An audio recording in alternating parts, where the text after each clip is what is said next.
Sorry, guys, but this soon after St. Patrick's Week, I don't even want to see that thing right now. So,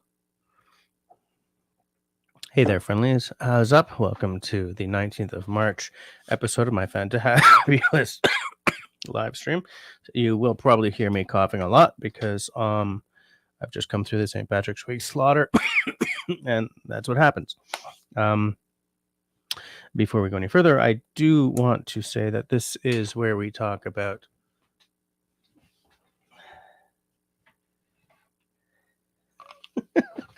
had to forget something, right? We talk about beverages, we talk about blades, and sometimes we talk about bushcraft. If you are watching us time shifted to tomorrow or next week or next month or next year,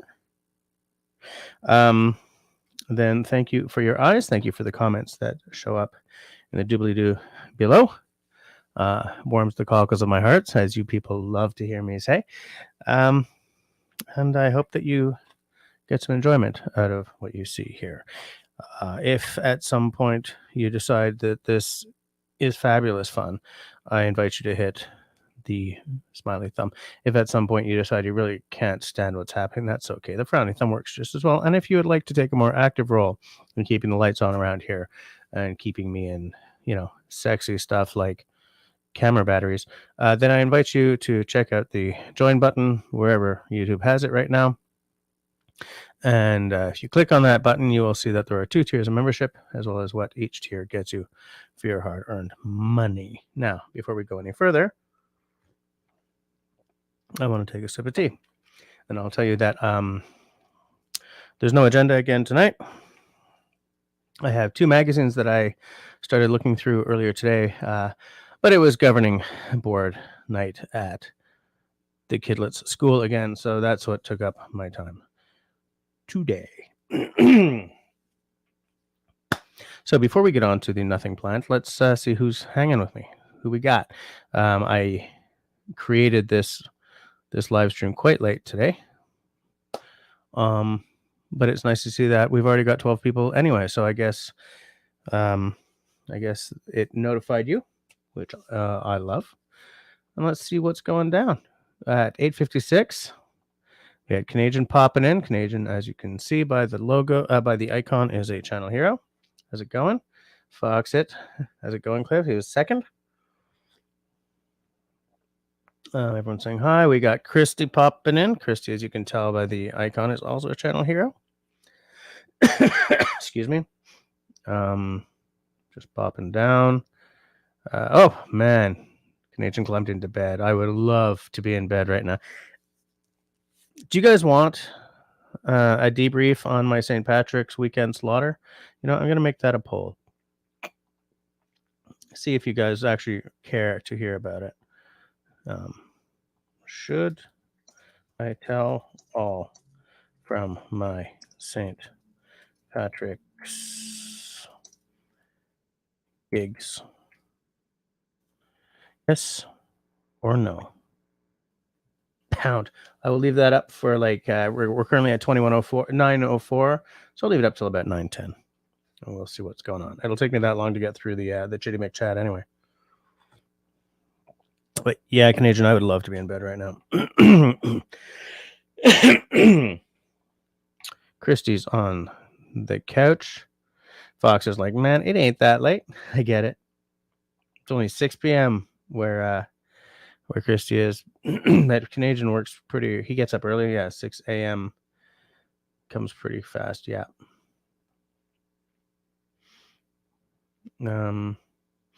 Fox, it's only 7 p.m. where he is. He'll still be awake for another 8 easily. Already had an ad. That's good to know. Hey, we got Marcus in the house. Please note the channel hero icon next to his name.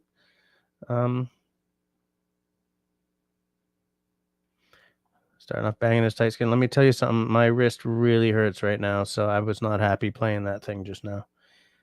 But I do it for you guys. I do it for the art. I do it for the love of my viewers, of my channel members, of my friends, my online friends, my digital friends. It's all for you people. They work through the pain, feel the burn, love the burn.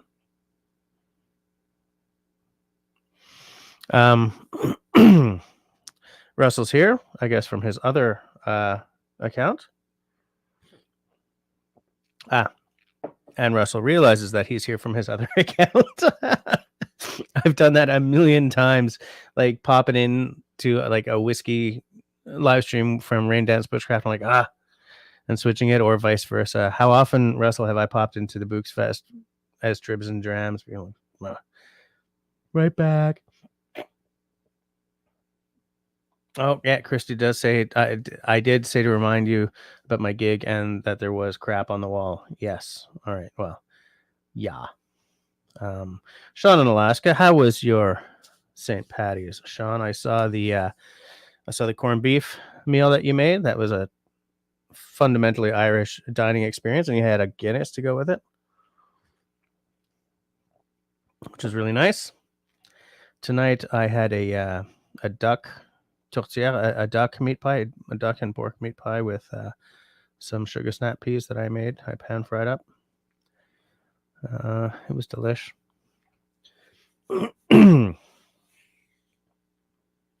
Everyone's just saying hi. I don't want to like dwell on people just saying hi to each other. There we go.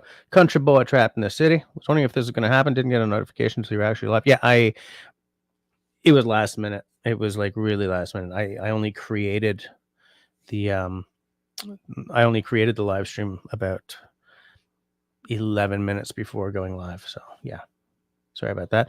To all who are watching, Country Boy is excuse me, a channel hero and a channel mod. Excuse me. Sorry guys. Sorry. I'll try to mute when I'm having my coughing fits. So just as with David, be polite or he's going to drop the hammer. There we go. Russell is asking for the debrief. Russell is a channel hero and a channel mod. So again, be nice or he will drop the hammer on you. Hey, how's about we pour a beer? What do you guys think about that? What do you think about that? Move my notebook over here. Move my keyboard out of the way so I don't gum it up. What are we having tonight? We're having, put it in front of my face, El Ambre au Chêne by wait a minute, is there an English side to this? Yes, there is. Oak Amber Ale. I think I've had this before, but I don't remember. But I'm really running low on selection. So I've had Oshlag stuff before. It's a good, I think they're a very good brewery.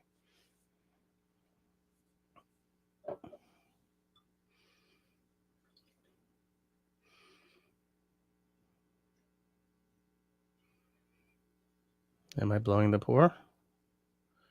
Serge is here. I have to be blowing the pour. Oh, I'm not. Serge, has the spell been broken? The curse, is the curse over? The curse is ended? Look at that color. Actually, that looks like black. It's not. It's a very dark amber, very dark red. Yeah, Serge is here. Okay. Serge is not a channel hero, but he is a channel mod. So again, if you're not polite, I have so many hammers to drop on you guys if you're not polite tonight. So you're gonna bam, bam, bam, punch, crash. Not literally, but you know what I'm saying. Oh yeah, the Dubliners 40th anniversary gig. Yeah, classic band that. You know, I saw the version of Fairy Tale in New York that they played at Shane MacGowan's funeral. Not Dubliners, that's the Pogues, but I didn't really take the death of Shane MacGowan. You're talking about Irish music, so you're making me think of something that I've been thinking about a lot over St. Patty's. I didn't take the death of Shane MacGowan particularly hard because I was so shocked he was still alive. But, you know, he created some like signpost songs for me growing up. You know, If I Should Fall from Grace with God, Fairy Tale in New York. I was gonna say Dirty Old Town, but that wasn't written by them. That was a cover. Sally McLennan. And so when I heard the all those artists playing Fairy Tale in New York together at his funeral, I sort of got a lump in my throat. I didn't exactly bawl, but like, tears were thinking of welling up. And the thing is, this generation of those bands, they're going to be dying. Like, at least one of the Irish Rovers is dead now. These guys don't stick around forever. And it reminds me of something that I was talking about with my dad when Gordon Lightfoot died. I called my dad because, Gordon Lightfoot, my God. And I had this realization that, like,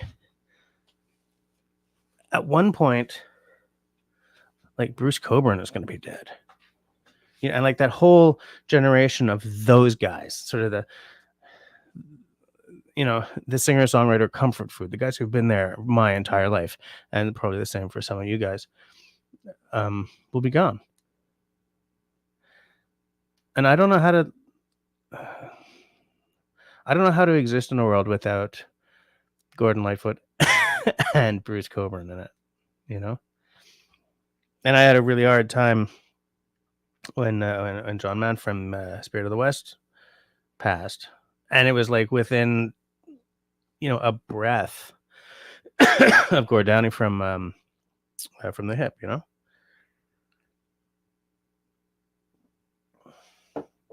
Oh, that is Woody. Oh, that is Woody. That's like, they're not joking about the oak. Wow. All right.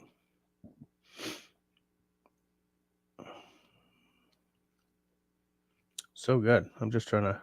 Yeah, you like that food, eh? That's what we're talking about. Yeah. Christy used leftover corned beef, and you'd made a corned beef hash for dinner tonight. Nice. That is Woody. Canadian said, I went to Cabela's the other day and damn it, got caught up buying 2 more mini multi-tools because I didn't have an orange and purple one. If I walk into Cabela's, I'm walking out with something I don't talk about on my channel. Susie Q is wondering if I'm a chocolate lover. It's an interesting question. If you saw my weight, you would think, of course I am. I do like chocolate. I used to be really into dark chocolate. I was like, oh, it's so delectable. It's so decadent. And, but I'm not as into dark chocolate as I used to be. Or I'm not into the 80% or the 70% anymore. We're in the 60%. I don't chow down on chocolate or anything, but I do like chocolate. I also like chips, which is terrible. It's a terrible combo, right? Because you just keep bouncing from the sweet to the salty. Because you eat a lot of salt and it makes you crave sweet. That's when you eat a lot of sweet and it makes you crave salt. I'm like, oh my God, just give me a cup of tea. Because tea is a good drink. But yeah, I do like chocolate. Breakfast for dinner was great. Oh yeah, Marcus, okay. Yeah, it was a good pour. I'm surprised that Seth was actually here for that pour. My band should do a river dance number. Crumbs. Yeah. I wonder if we do a number that is also in the Riverdance repertoire, but I don't remember. Thing is, Riverdance was around for a long time. I don't know. Maybe they still are. And every year the show is different, right?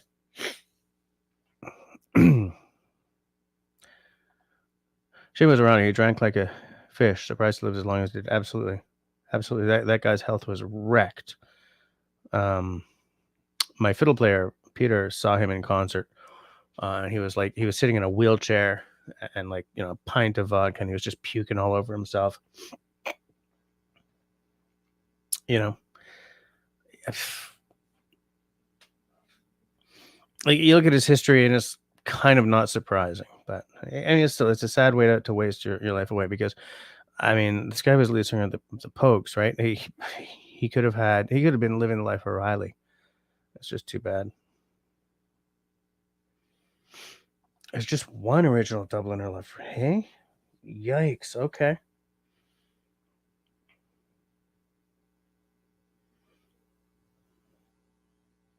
Susie Q is asking if I have any place where I put videos of our band you can watch. I don't know if we have anything that's like really representative, but excuse me. Sorry. I am not at my best. You have to excuse me. I'm not at my best. Been drunk for a week. No, I've been gone for a week. I've been drunk since I left. These so-called vacations will soon be my best. I'm looking for, because we've got a channel, but it's mostly like how online stuff from the from during the pandemic. So I'm dropping it into the side chat, but it's not really that representative. Although it does have our entire album up for some strange reason.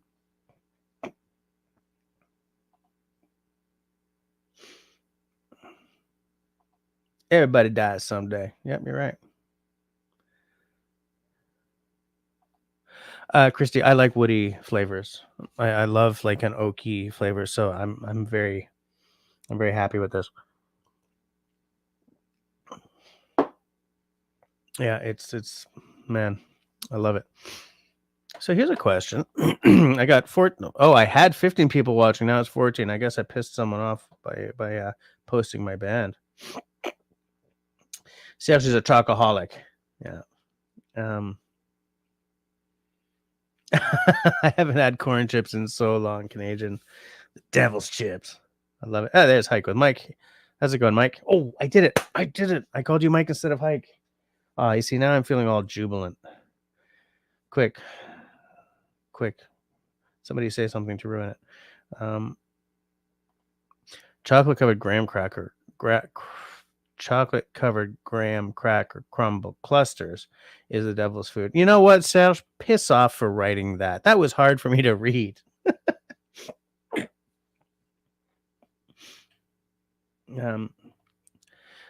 Mike says, I was with a hair band back in the 80s. Maybe I should try to get the band back together. Get the band back together. It's like the Blues Brothers. I wasn't in a hair band at one, but I was like early. I was in a heavy metal band. Kind of an experimental sort of almost like a math rock hair band, metal band, actually. Because these guys were all in music school. So, I mean, they were throwing, like a lot of heavy metal. Actually, these days, a lot of heavy metal is very literate music. But, back then, oh, hold on a second. Country Boy is saying, I'm debating pouring a dram of this bourbon. I might not be effective as a mod if I do. Did you try it with some ice or a little water, or just throw a little pop in there? Ooh, I was going to close the poll like 9 minutes ago. Hold on a second. 90. So what is it? How many people said what? Where'd it go? I just closed the poll and it disappeared on me. What the hell? Where's my poll? Oh, 93% want want the St. Patrick's rundown, and 6% said no. Well, I guess that means I got to give a St. Patrick's rundown. Just let me get to the bottom of the chit chat, and then I will. I'll do it. Destiny is driving home, listening.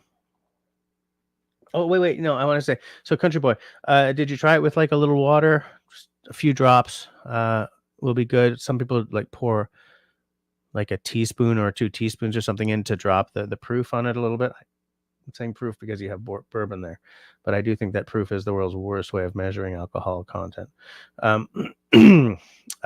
Just having it in a rocks glass with 1 or 2 chunks of ice in it, that will definitely help. I think I said this to you, but it drops the temperature, which drops the cloying nature of the flavor. Like, so it doesn't hit quite as hard as well. But yeah, I really hope you can come around to really enjoying that whiskey. even if it means watering it down, because it's not a cheap bottle, you know. So Destiny's driving home. We'll be listening on the laptop soon. So everybody talk loud. Destiny, welcome to your drive home. Listening to the dulcet tones of the Ray and Dad's Bushcraft live stream, where he will be playing the best of Bay Area sounds and new age music to help you get home safe. Christy says that Scott should do it. Do it. Pour the ram. The dram. You haven't tried it again since that first night. Yeah, don't try it neat. Don't do that to yourself. If you're not, if you're not big on whiskey, it's just the proof is too high on it. 2 rocks in a highball, in a lowball glass, or a tumbler of any sort will do you right, probably. Hey, good. Mike says 2 days that I stay off the road: New Year's Eve and St. Patrick's Day. Yeah. Serge had wine earlier. Does that count? Of course it does. Absolutely. Holy crap, Canadian. Man, you're still not smoking. That is amazing. That is fabulous. Everything tastes different than you remember, even alcohol and Coca-Cola. Well, yeah, because smoking definitely affects the taste buds. I go with Mike loves the late night DJ impression. Well, I got the mic for it, right? I mean, this mic was literally designed for radio stations. Getting this mic to work with this setup took like extra bits and bobs and money, of course. But this mic was on my bucket list for years, right? From back when every time I walked into like a radio station, a North American radio station, to do like an interview for the band, or when I was directing Black Box Theater, this was the mic I saw. And when I saw that, many of the people with the best tone doing live streams had this mic and were making it work in a digital situation, I was like, I gotta get one.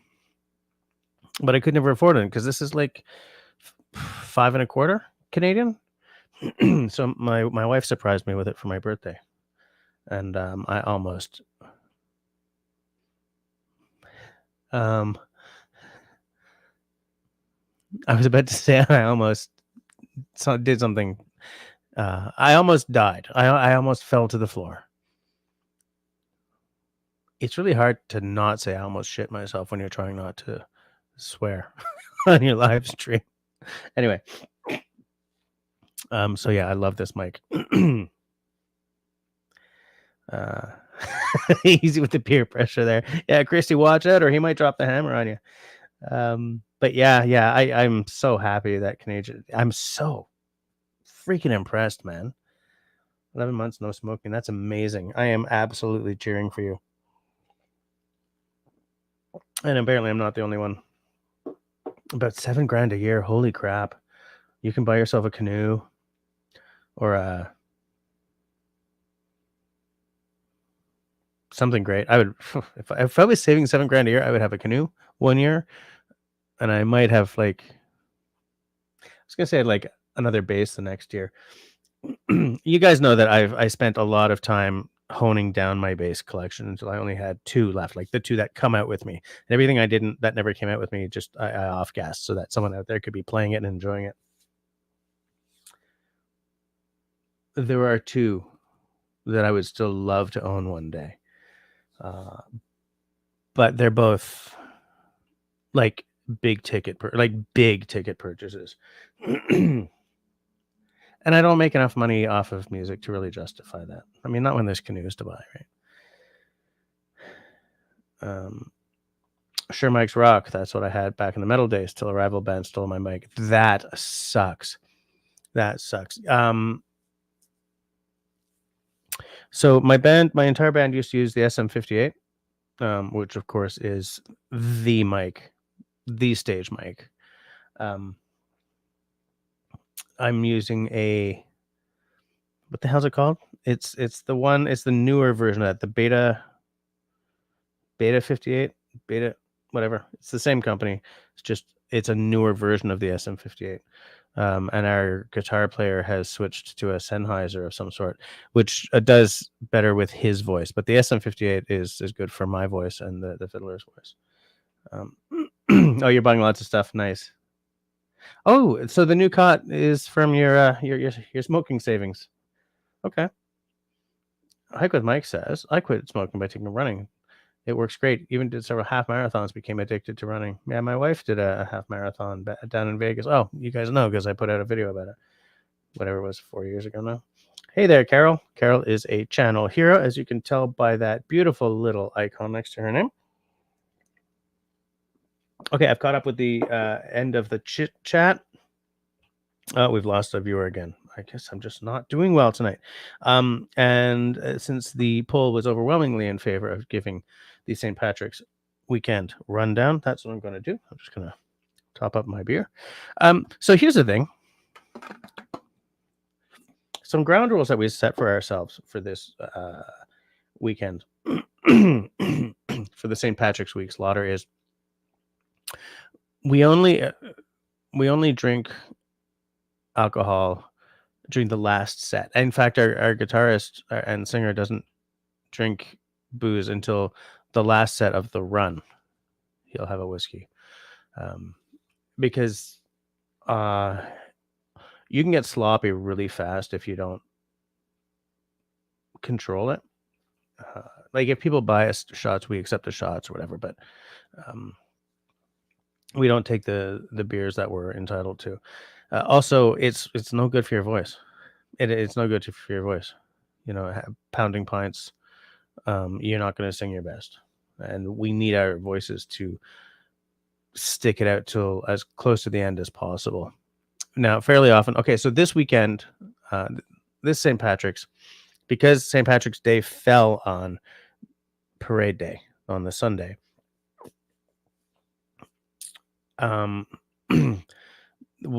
What I usually call the St. Patrick's Week slaughter was like abbreviated into a much more intensive weekend. But we also ended up, I believe, playing one gig fewer because of that. So we did our usual Friday and Saturday, 9:30 to 2, both nights. Way more crowded than our usual Friday. Well, way more crowded than our usual Fridays and Saturdays can be sometimes. And then Sunday was nuts, 2 to 2.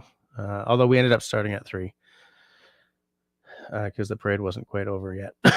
Excuse me. And I had to take the day off yesterday and sleep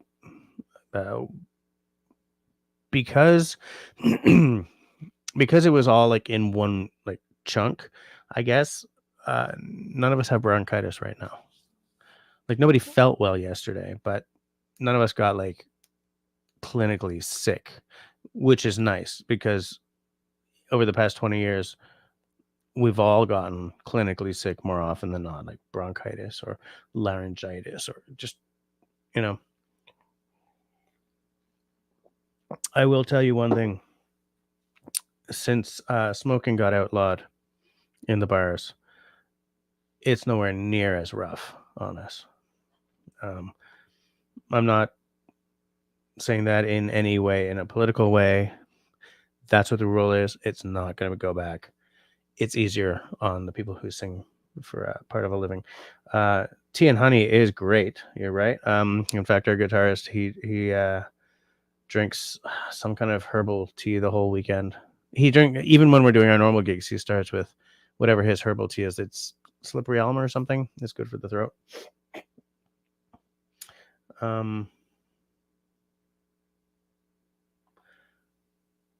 Yeah. Good old Gord Downey, eh? Poor guy. But was that because of his cancer, or was he just sort of protecting his voice? The thing is, his singing wasn't as great the in recent years. Like it's just, he just seemed too angry or something. You know, like the melodic nature of his singing was gone. So I didn't know if that was, I don't know. Hey, there's Shawnee. Shawnee is a channel hero. Nice to see you. We're just chatting about about the St. Patrick's Week slaughter that I just went through. Yeah, Marcus, I think David said he's not going to be around this week. He's doing the traveling thing. A vaporizer is good for the throat before going on stage. I don't know what a vaporizer is. So, okay. Friday, it's a normal gig except with an abnormal crowd, of course. Oh, Serge says he just had an advertisement. Did anyone else just have an advert? Yeah, see, like on the YouTube page, it's way behind where I am. Hold on, let me just reload that. Maybe it's not. Oh, no, okay. So now I'm caught up. I see we have 17 people watching and 17 thumbs ups. That's a pretty good ratio. Marcus says he's had 3 ads. Okay, so yeah, it's because it's 21:30. So yeah, Sales almost wrote F. So Friday we show up, we set up, we're starting to play. Kind of a mixed bag of a night. Some people were really into it, some people were kind of not. Blah blah blah.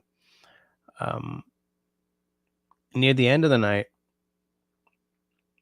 right before our last set, I'm standing in the bathroom at one of the urinals taking a piss, and in the arsenal right next to me, a guy comes out and says, "Boys, I just shit all over the wall." And sort of like, I guess, just either A, brazening it out because everyone was going to know, or too drunk to have pride in himself. And he sort of marches out without washing his hands. And so I sort of, and sure enough, the corner of the cubicle, of the stall, was just painted. Clearly he'd sort of come in, with a great need upon him. And as he dropped trow and went to sit down, he just projected into the wall on his way down. And so I saw that, and then it took about a second for the sort of that cloyingly sickly sweet diarrhea smell to sort of hit, and I was like, oh. And the thing is, there's only 2 stalls in the men's room of this bar, right? It's not one of these with 8 stalls. There are 2. And while he was painting the wall by pissing from the rear, in the next stall over, some guy was puking out. It sounded like a whole keg's worth of beer. So I was just like, you know what? The night's almost over. I will not come back into the bathroom. I will hold in, no matter how much water I've drunk or whatever, I'm going to hold it in until I get home, because yikes. And right on the heels of that, I was like, hey, you know what? I don't miss working as a busboy.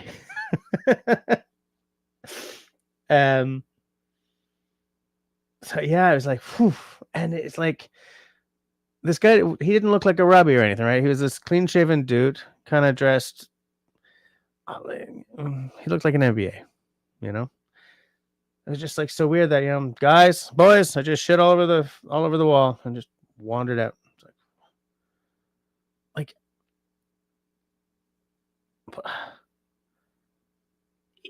it floored me that this guy wasn't sort of, just beetling out, hiding his face. Instead, he was like,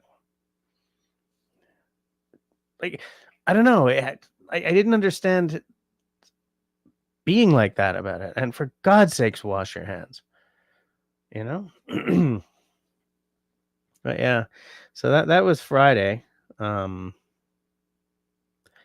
Saturday. Okay. No, it wasn't Saturday. Was it Sunday? Was it Saturday or Sunday? I think it was early Sunday. At one point, anyways. So it's a small stage, and bass is long, and the way we're set up, right, is fiddle, guitar, and then I'm sort of on the end with my headstock sort of hanging out over the edge of the stage, because it's a small stage upstairs there at Hurley's. And so I'm playing, and there's this group, a fairly large group, probably about 8 people, like 3 sheets to the wind, okay? Dancing and like oblivious. And one of them's got this big, stupid leprechaun hat on. And they're dancing so obliviously that they're like knocking the neck of my bass out of my hand. They did it like a half dozen times until I finally just sort of took my bass, went puck, and gave one of them just a smart little on the top of the head with the with hold on.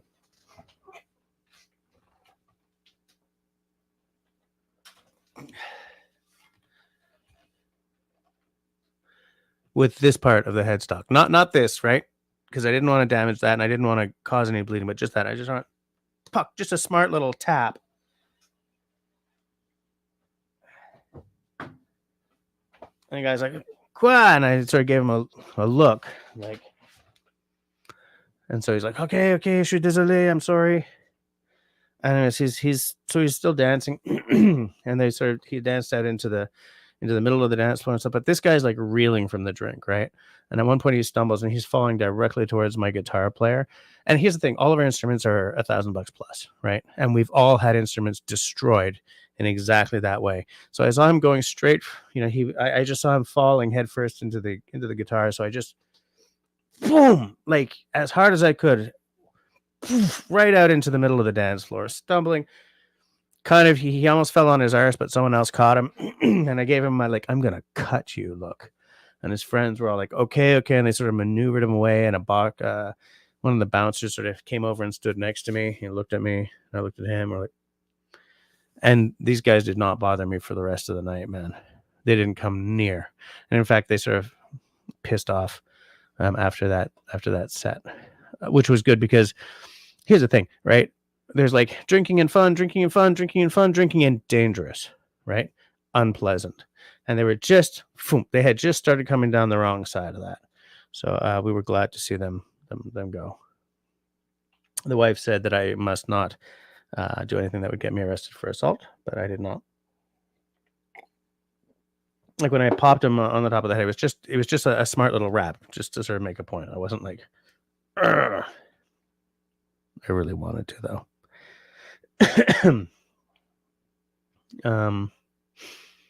Hey, Off-Grid Recon's in the house. How's it going? Let me make sure that I'm not missing anyone. How you doing, Off-Grid Recon?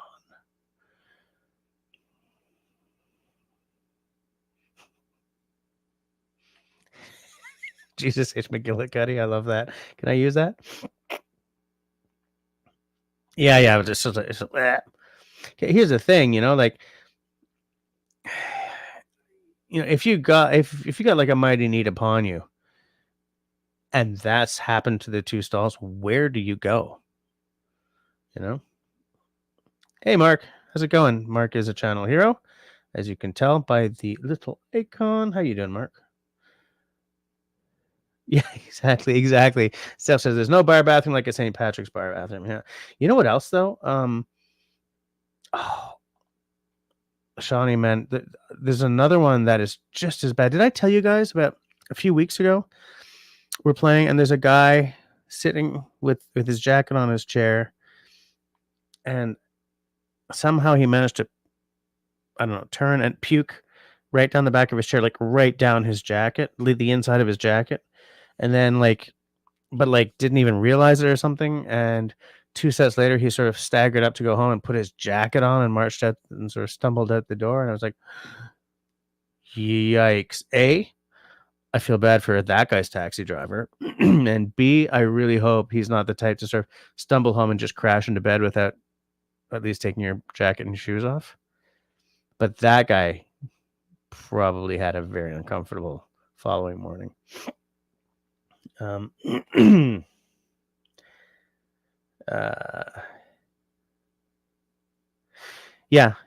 Bouncer came over. They saw what was going on, and he came over and stood near us. And the thing is, maybe that was Friday, because what they usually do is they put a ring of, or like a row of empty kegs along the front of the stage so that no one can get that close. And I think The kegs were not there, and they had forgotten to do it on Friday. So I think those drunkards were there. I think that was Friday. So the same night as the guy painting the wall. Yikes. You know what else I noticed this weekend though? It wasn't the crowd we're used to, because like there's usually at least one entire pipe band in there after the parade, for instance, and not this year. Like we know people in the Black Watch pipe band, but they don't usually show up. But the entirety of the Mounties, the RCMP pipe band, pipes and drums, shows up after the parade, and we didn't see them this year. But what we saw was a lot of really young women. Like this is their first legal weekend out kind of thing. And you know, like when a woman's been going to the bar like for years and years and years, very often, and I'm saying this as someone who's been playing in bars for 20 years, and like I watch the people around. Very often, a lot of women will sort of get a sense for, you know, that guy's a skis bucket, and they'll shut him down, right? You know, these women are dancing together, skis bucket tries to come up, and they're like, fuck off. Oop. Sorry. But like young people, and like this is the same for boys, right? Like people who still smell of baby powder when they're out for their first few outings, they don't have the street sense yet, right? And so there was a couple of these, and what we do really often is whenever we see, like, okay, she's 19, that guy's hovering, he's not taking no for an answer, and she doesn't know how to handle it. We sort of signal to the barmaid or the waitress or the bouncer, and they watch what's going on, and they'll step in if they have to, right? Or like one of our wives, if they're there, will go and, you know, befriend the girl and say, come and sit with us. You know, like there's all these things we've developed over 2 decades of doing this. But it was just everywhere. Like these really young, by the way, belly shirts are in this season. Like these really young girls and these guys just hovering, you know. And at one point, one of these girls was dancing with a guy who she'd just met, I guess. And in fact, he was the third guy to try and land her. But like he was swinging around, and like he started swinging her like too fast, and she sort of made a yip sound. You know, like she obviously had sort of like not fun anymore, but he just didn't stop, and she didn't know how to, you know. And so it's like, oh, at that, when sometimes we can do something, and sometimes we just hope to hell she made it home fine, you know. But it was weird that it was so much this weekend, because we're used to like there's a lot of people we see every year. There's one who's an Irish dancer who she used to come with a whole group of friends. Now she sort of comes with, I think, her boyfriend or something. She's the only one in the group who still dances. No, there's one other who teaches dancing, I think, but she's the only one who like comes out and dances. This girl dances, and all the guys are like staring. I mean, we've known her since she was 12, so we don't stare, but like we've seen her every year since before she was legal. There's like a small Vietnamese guy who comes out every year, dances up a storm, and then there's like a dozen people who we just didn't see this year, at least one of which we're sure has passed away. And then there's all these really young people, and it was kind of a weird. It's not the vibe we're used to for parade day, you know. But anyways, very few people got stupid drunk. The thing is, St. Patrick's in Montreal. It's 9 a.m. and you hear the first police sirens like whooping down the street. And like, guys, just wait until the sun's over the yard arm, you know?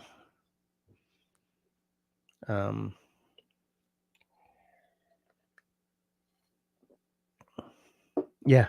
Christy says, you go to the women's bathroom. Yeah. Yeah, I did tell the puke in the jacket story. Okay.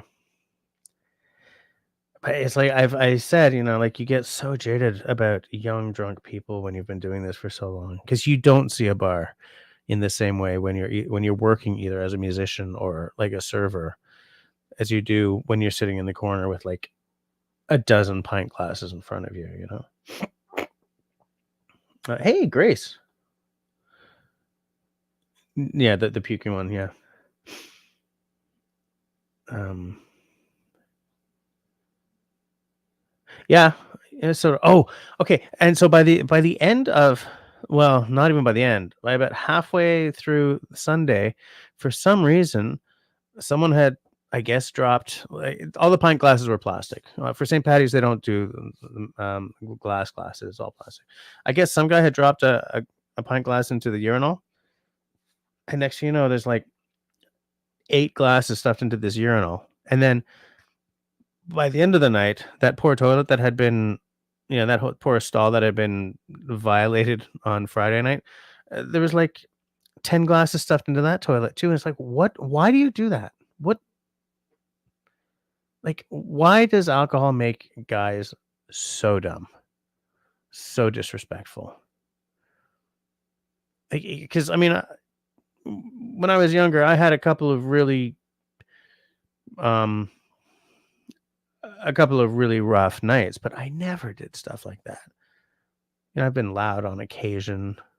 I barely remembered, tipping a barmaid for water at some point. Like, well, I wasn't a teetotaler, but I never did stuff like that. Never, not on my worst night. And I never puked in my jacket, that's for sure. Or painted the wall. Ian, the web lord in the house. How's it going? Ian is a channel hero, as is Grace. They both have that lovely little icon next to their names. Go where it's clean. Yeah, I could just run to the run to the brew pub next door, right?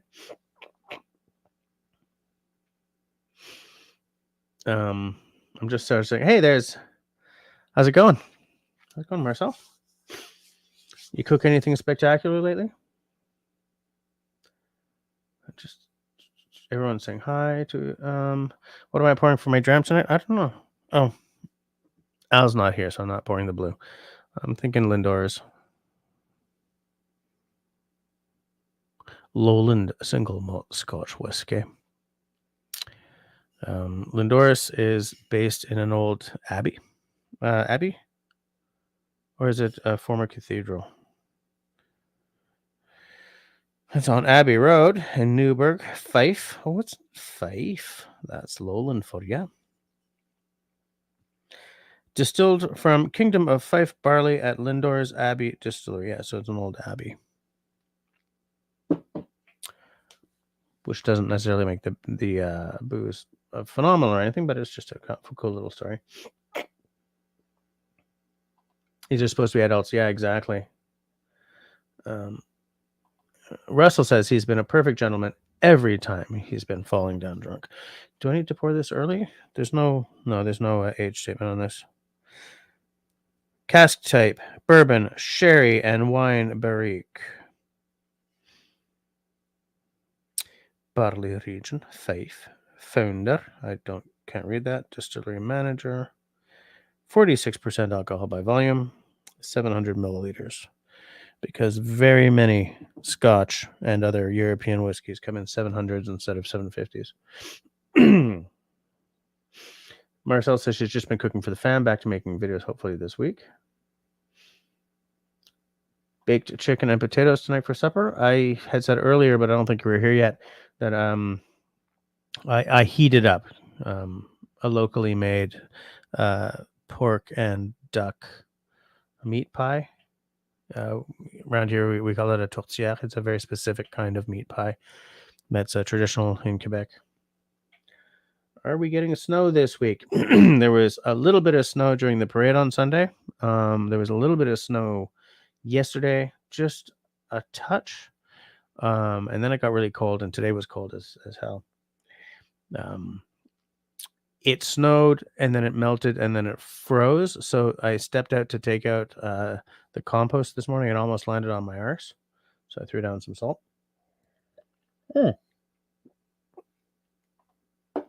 Destiny has arrived at home and turned on the laptop, it looks like.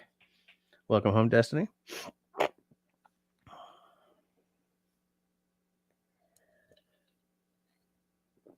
Yeah, I'm enjoying this beer. And it's like, Unlike some that I've started really loving and then kind of hated by the end of the can because it warmed up. I'm not disliking this at all.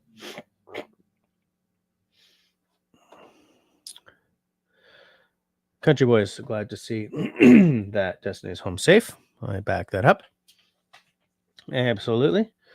Is it snowy where you are, Destiny, or like slippery on the roads or any of that stuff? Any of that stuff. I just lost my window. Oh, there it is. Okay. that would have been embarrassing. So yeah, I mean that's pretty much our St. Patrick's. I'm just wondering if there's anything else. Oh man, there was this guy who was like 7 feet tall. I saw him sort of at the back of the room, and I was about to sort of do a mic bomb, like, "Hey, don't fall off the tables and kill yourselves." And then he walked. I was like, "Holy crap!" For a guy like me who's like 5'7", that was crazy. He was drunk as hell though, and he was a bit of a jerk. A lot of people there were a bit of a jerk. Destiny says, "What the weather has changed to very cold this evening. There will be snow soon." Yeah, it's cold here too. Shawnee's asking, do we play the same set of songs this year, or did you have some new gems? We have some new stuff that we picked up relatively recently. We picked up, I don't know if the Americans are going to know it, but there's a song called Heave Away. If you watched the, whatever it was, World Junior Hockey Championships or whatever, then you've heard the song because every time Canada won or scored or something, they played the song.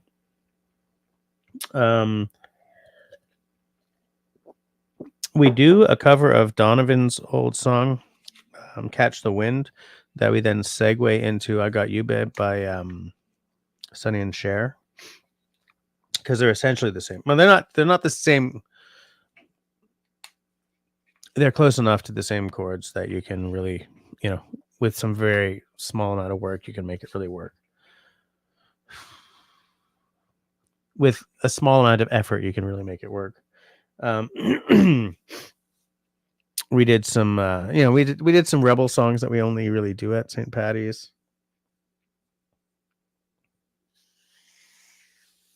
What else have we added? Relatively recently, we added "I Want You to Want Me" by whatever. It's a classic. But like at St. Patrick's, you do like a lot of the pub cheese, right? Merrimack. Okay, Merrimack's not really pub cheese unless you're in like Eastern Canada, but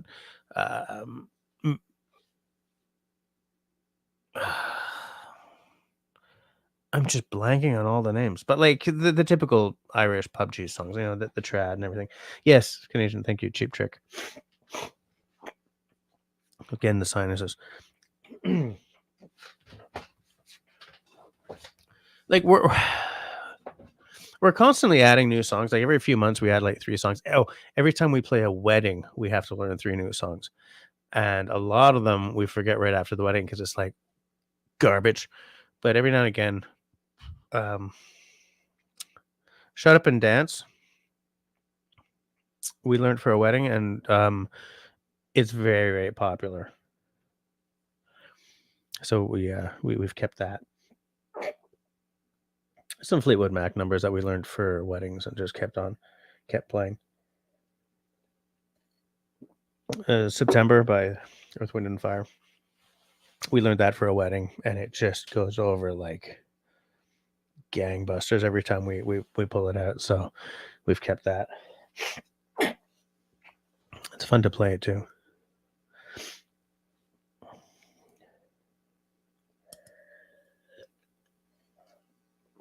Five minutes to 10. Destiny's asking, just curious, is gig pay usually 4 figures or more? Apologies if this is too personal. For the band, it is. For a typical,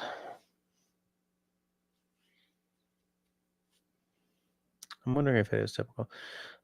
Our usual take, it's not a massive payout, right? Our usual take is 200 per man per night on a typical gigging weekend. We used to make double that for each gig on the St. Patrick's weekend, but they've stopped that. So it's just the usual for the Friday and the Saturday, and the usual times 2 for the Sunday, because we're playing twice as long, kind of. You know,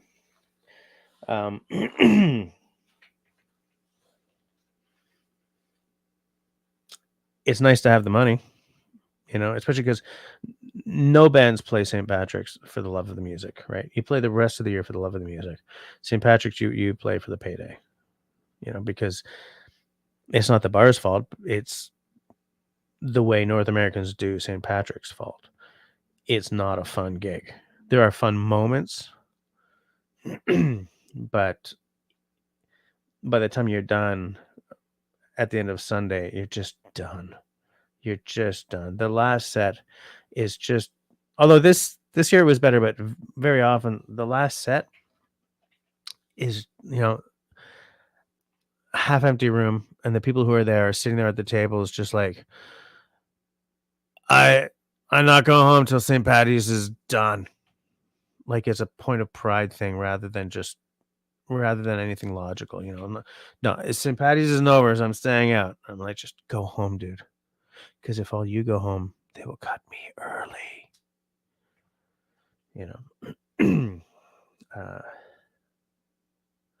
Apparently a Cheap Trick Live at the Budokan is a seminal album. I will look that up. I've watched many YouTube videos of baby metal at Budokan, and looks like a great place to play.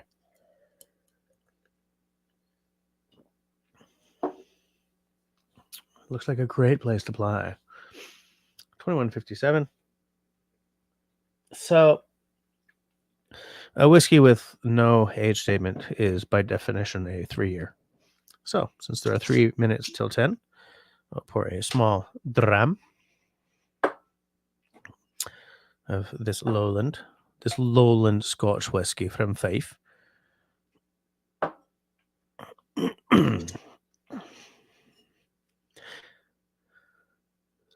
This is not really all that. No, I think it is an old distillery, but it was closed for a long time, and it's been reopened as a family affair.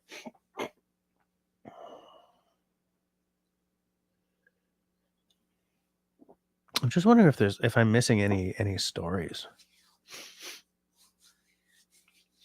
It was good to like play our last note and put the instruments away on Sunday, and then we went and sat after last call and after closing of that floor. We sat with the staff and had a little nightcap, one last drink, and then I came home. I did not nightcap when I got home. I just went the hell to bed. But it was a work night for everyone except me in this work or school night. So I came sneaking upstairs, went into my room, and next to my wife, I saw Clémence's tiny little face in my pillow and was like, I'm not going to take the chance of waking them both up by trying to move her. So I just snuck back downstairs and slept on the couch in the solarium. I was like, I'm so tired.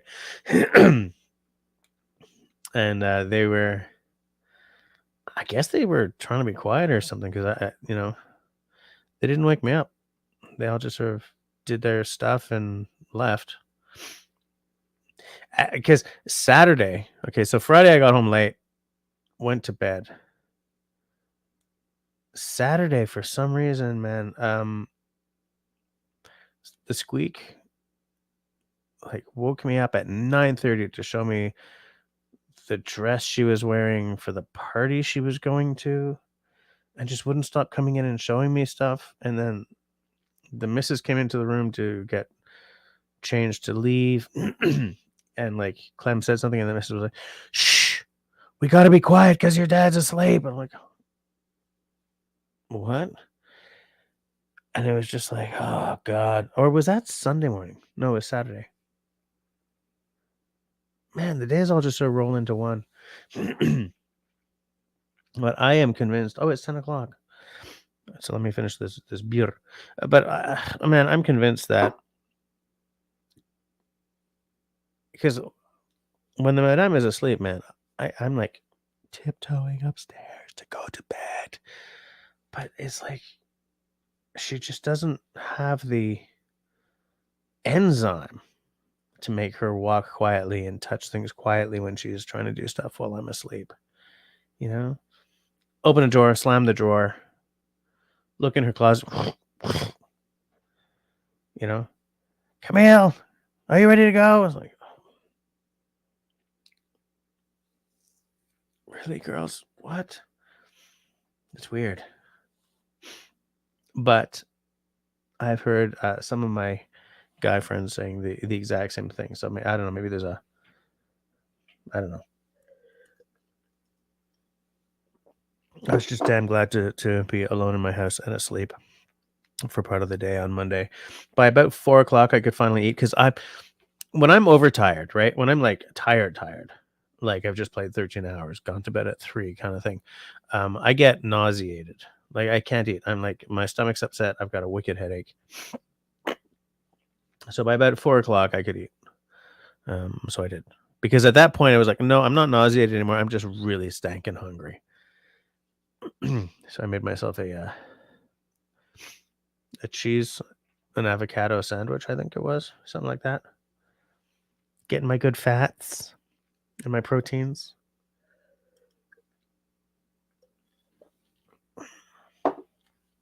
So good. So good. I think there was one other weird story and I'm forgetting it. I wanted to tell you guys all the stories, but there's one that I'm missing. I just don't know what it is. For the record, the missus isn't even home from work yet.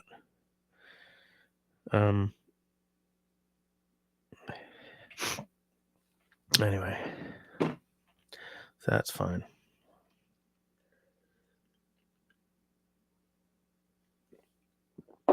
Dang, beer is done. Is it? Yeah. Anyway.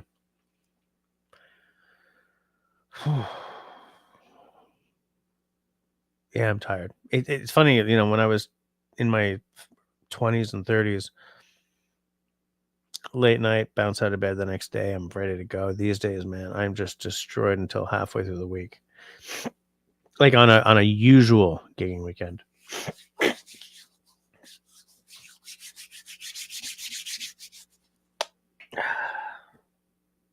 Yeah.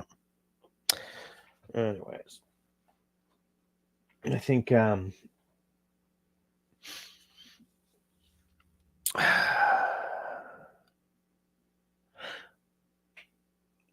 the bar where we do this gig, because we used to like hit 3 different bars on on that weekend. So we're like packing up our crap as fast as we can, jumping into a taxi or a car or whatever to get across town, unpack as fast as we can, boot through that gig. No, no encore. We got to go and pack our stuff up. And it was like, no, one bar the whole weekend. No packing, unpacking. We're great.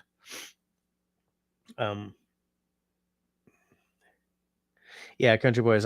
I'm afraid of a story that might beat the shift painting an entire stall. Yeah. I don't have anything that's my big story. That's definitely my big story.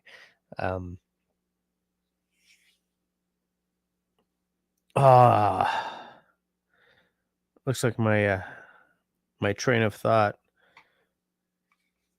just went off the rails. What was I talking about? What was I about to say? I was going to say something and it's just gone. Hey, Bettina's here. Bettina's here at 10 o'clock. So you're here way before the end of the live stream. Nice to see you, Bettina. How's it going? Haven't seen you in a minute. What's going on with you? What's happening?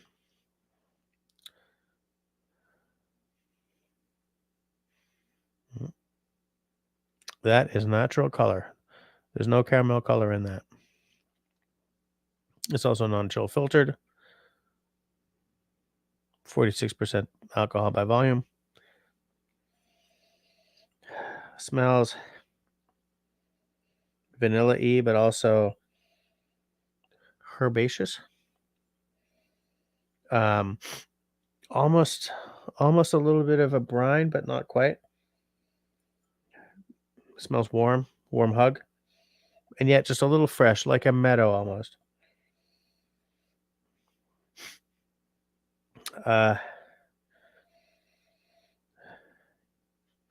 Meadow with heather, sunny day, not a cloud in the sky. Springtime though, it's like it's not drying out. It's not fall. It still smells fresh. It rained yesterday. It's still damp. Definitely damp oak. We're near a body of water, but like a large lake, not the ocean, because it's not salt water. It's just like a wet rocks, damp earth. Floral. Definitely floral. Maybe that's what the heather is. And very malty. Touch of butterscotch, like those hard butterscotch candies.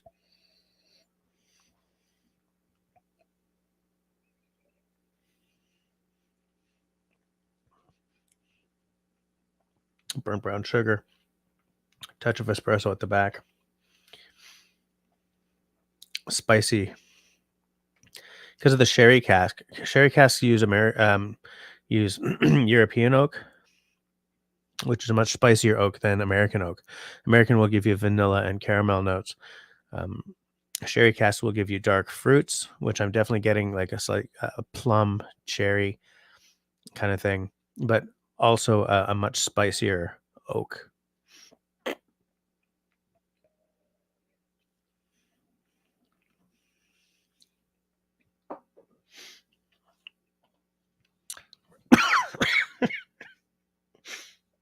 I was about to quote you, and then the last little drop went down the wrong pipe.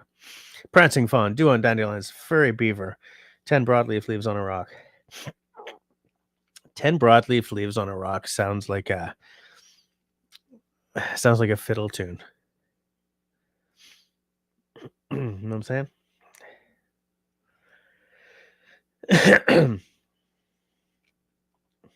Maybe fighting Walmart. I mean, yeah. Imagine Country Boy like, yo, welcome to Walmart. Bam. Wait, was that not the kind of aggressive you were talking about? Shocking that it's only a 10. Yeah, I am.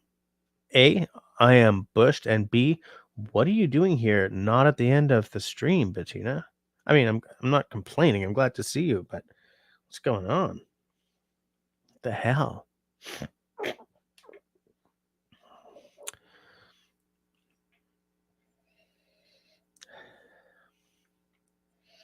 How are the pets? How are the dogs?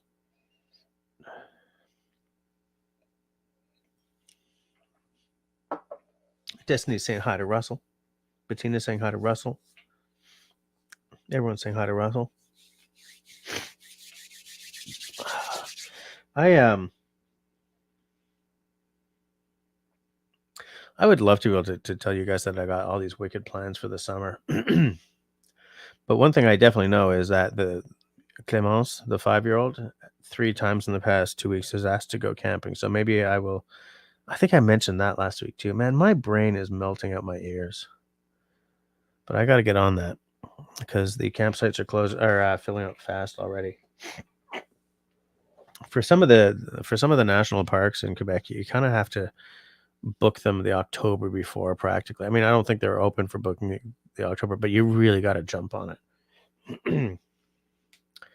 So I think I'm going to jump on that maybe tomorrow evening. Get a little woods time in, shoot a little video. I found a video of a hike that I took with my girls like a couple of years ago.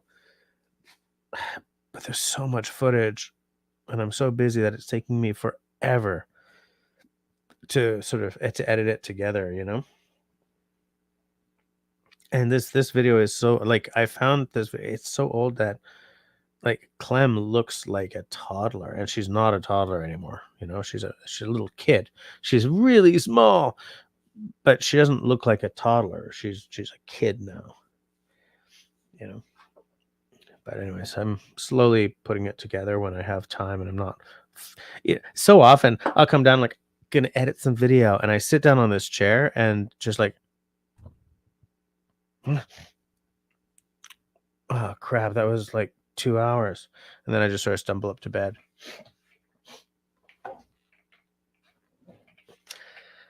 Cause I'm old, and I get so tired. Get so tired. Have any new whiskeys to show you? No, I showed you the 2 Americans I got recently. Oh well. Steve Ground's in the house. How's it going, Steve? Steve, as you can tell by that lovely little icon, is a channel hero. Welcome, channel hero Steve Grounds. I should put together some like totally new age music, just like on my computer, and just like every now and again, you know, go from my spectacular live stream chatting and to like the late night radio host, Bay Area sounds, new age music to help you fall asleep. Shift.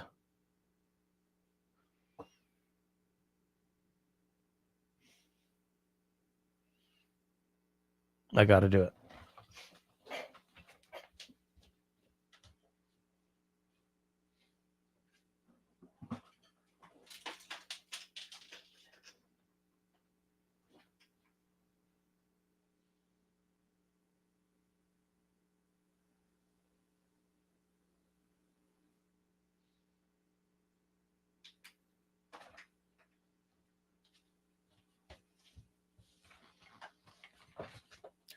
Mother Hubbard. How come nobody done told me?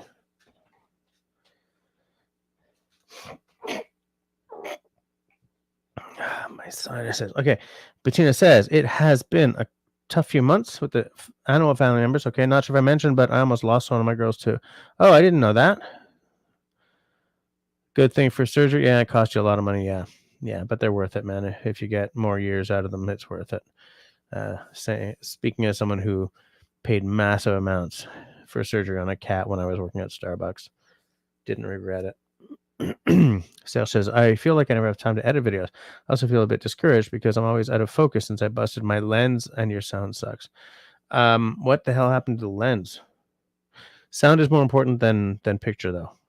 I mean, get an affordable lens for sure.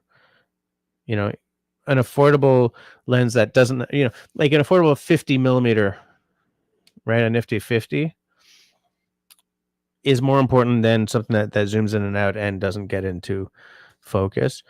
But sound is very important. If you want, we can talk sound at some point. Like we'll take it offline and talk sound. Yeah, you get it, eh?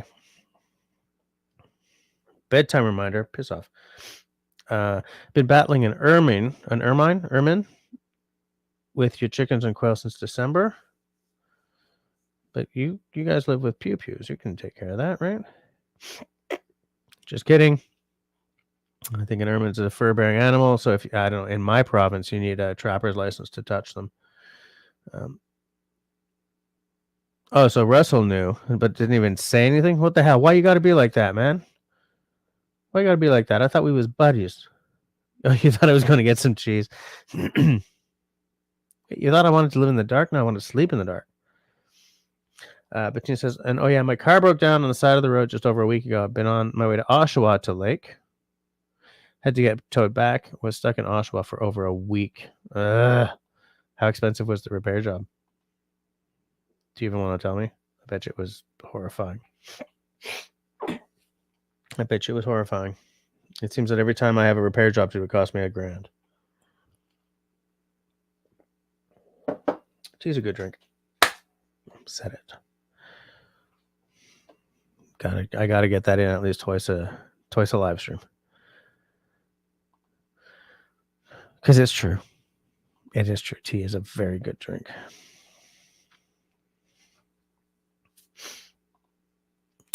Cliff, what are you planning for your garden this year? Like we had the garden chat last week, but I don't remember if you were around for that.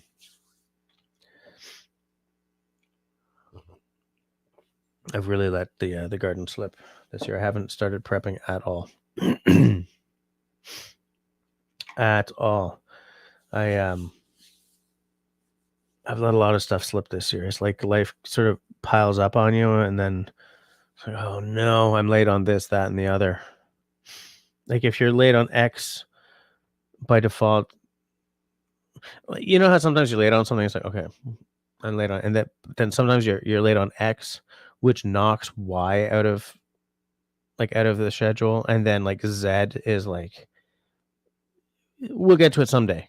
And it's like, okay, well there goes your season for whatever it was. You know, it just drives me nuts. Hey, Tim's here. How's it going, Tim? How you doing? How's the missus? Serge is speaking the truth. His soul that is dark. Oh, you're building some above ground planters. Nice. I often think that we should have found a way to build some above ground planters rather than our garden, so that we're not bending over so much. Because we're older than we used to be. Foxes has lots planned, but I have a rather decent construction project I need to get underway soon to rebuild one sector of my planting space. Okay. Is it because it's been rotting away, or you want to change the design? Bettina was rear-ended in January by a friend. Apparently the damage to the rear camera eventually caused all the electrical to... Oh, wow. Okay. Oh, electrical can be expensive too. Crumbs. Yuck. That does not sound like fun. Excuse me. Sorry, guys. So tired. So tired.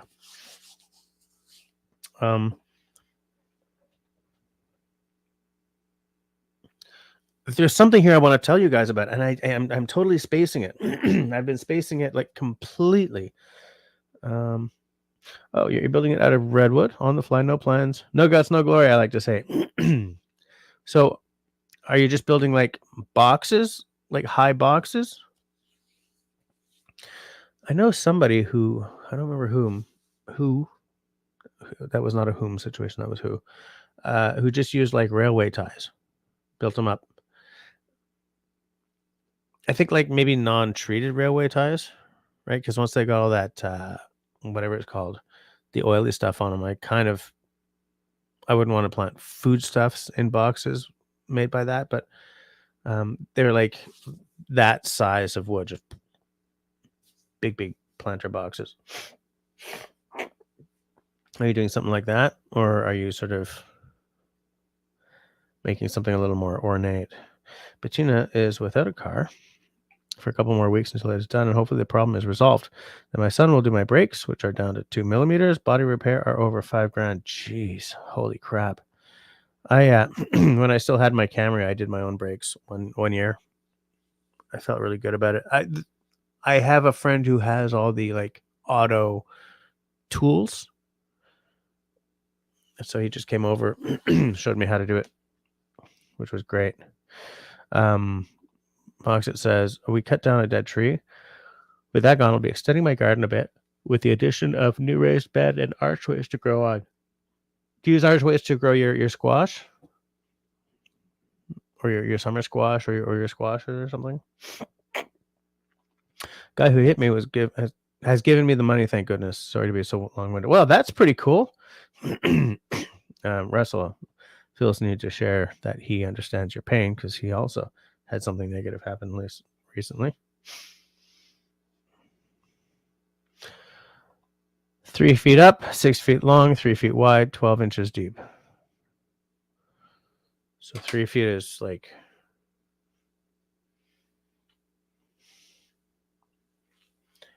Is 3 feet like 1 meter?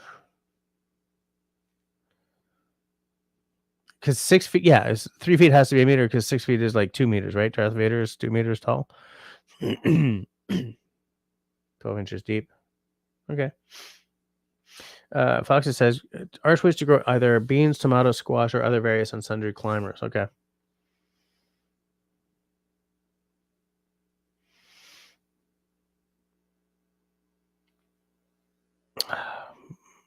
Cliff is not helping. 3 feet is 36 inches. All right. 3 feet is about a meter. Yeah, okay. Actually, that's an interesting question. Where has Darth Vader been? I don't know. I haven't seen him in a minute. Has anyone seen him lately? Has he been on the Discord? On Russell's Discord? Is he right? I haven't seen him. 2 more lower to the ground for your succulents. So how much backyard space do you have for all these? Or are you working it into like your patio and such? I'm really sorry about this, guys, but I just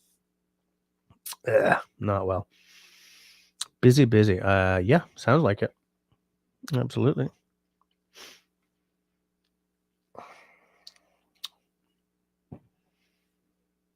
Nothing to see here.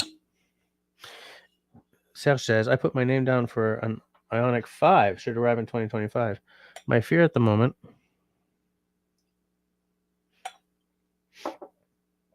is something happening to my current car and find a solution between the scrapping and the delivery. Are you still driving the Subi? Cheers.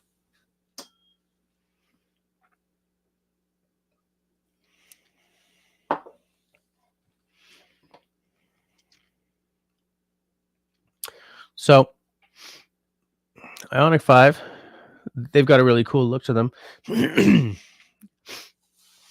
Are you guys doing like the whole 2-car thing, one electric, one regular for due to range anxiety?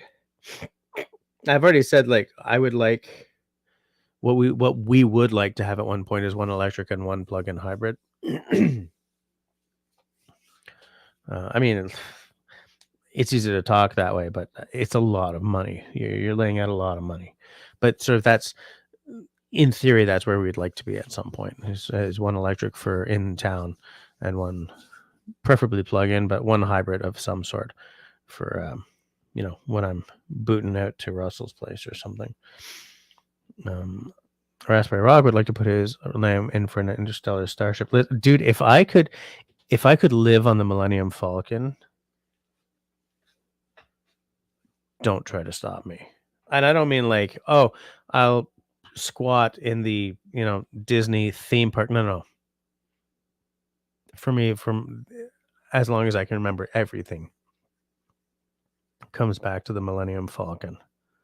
The only other thing that comes close is like Firefly, right? The Serenity. Still got the Subi with the fragile tranny. Yeah, you will have a guy. Yeah, absolutely. No, electric cars are not as well off in winter times. I'm shocked at how well they work, compared to what I was expecting. But you're right. Winter's not great for electrics generally. Tim says, after this, I'm building a planter's table with a big glow lamp so you can propagate your veggies and succulents. Nice. Yep. Bettina says, really, Russ, is that your way of telling me to shut up? No, he was just trying to commiserate, just to show you that, he's had some hard times too lately. See? Heck no. Yeah, but it does sound like you've had a string of bad luck, Bettina. It's like, Christ, can life give you a break?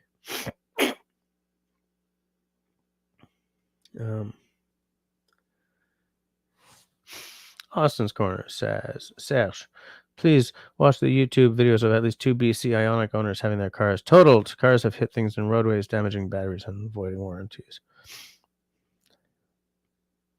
Yeah, you can watch those. Although, cars being totaled is nothing new. Cars catching fire is nothing new. Every time it's an electric, half the online world goes, see? But I mean, I watched a Mercedes go from a fender bender to a blaze in under 10 minutes once. So at the end of the day, it would be amazing if we could live in a world where,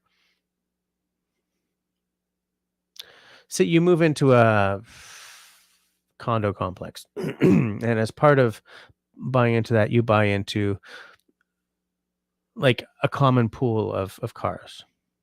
You know, somebody needs to go grocery shopping. The car's there. So they take it kind of thing. I mean, like if we could get away from everyone owning a car, or for most families these days in North America, 2 cars, it would be phenomenal. But most cities have the kind of public transit systems that kind of make you want to have a car, you know? So I don't, that's a pie in the sky thing. Yeah, and what Foxit is saying here doesn't count in Quebec because we're hydro. But like if you live in like Ohio, or well, I don't know about Ohio, but like anywhere, Alberta, places like that where your electric is coal fired or natural gas fired, even, or whatever, the electric car is not as green a decision, as green a purchase as you may think. Um, uh, that Fisker Ocean, I think it is.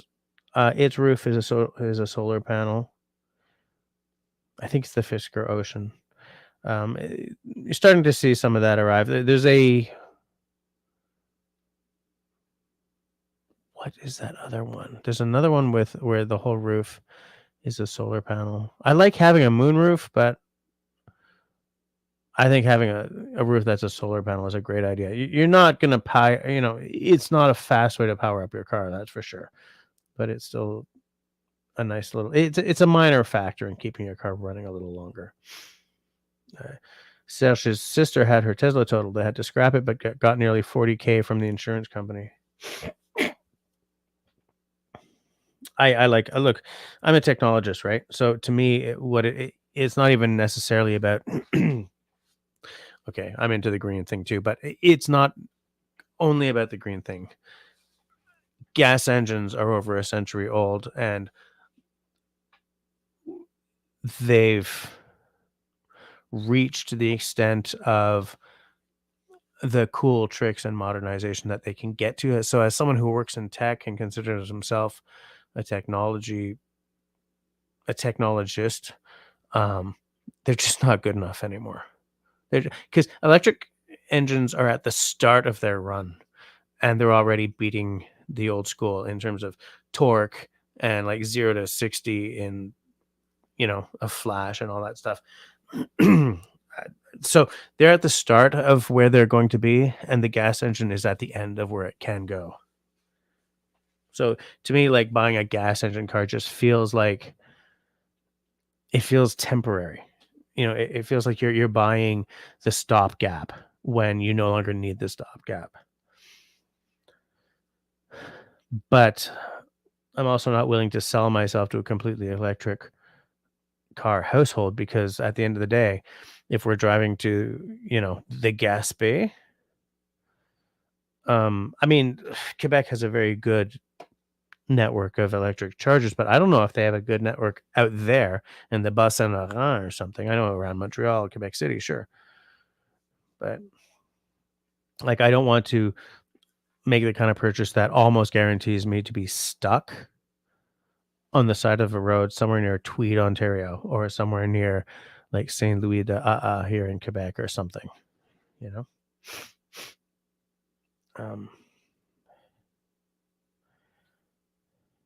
Bettina doesn't like electric cars. They're too quiet. Yeah, they are very quiet. But here's the thing: Serge spends $450 a month on gas. We spend a lot of money per month on gas, and I am frankly tired of being beholden to Saudi oil barons. Oh, and like the price of oil changes at 9 o'clock on a Monday, and the price of gas everywhere in North America changes by 10 o'clock on the Monday, by like noon on the Monday. But when the price of oil drops, it takes forever for gas to drop. Like the whole market, the whole gas market is such a freaking scam.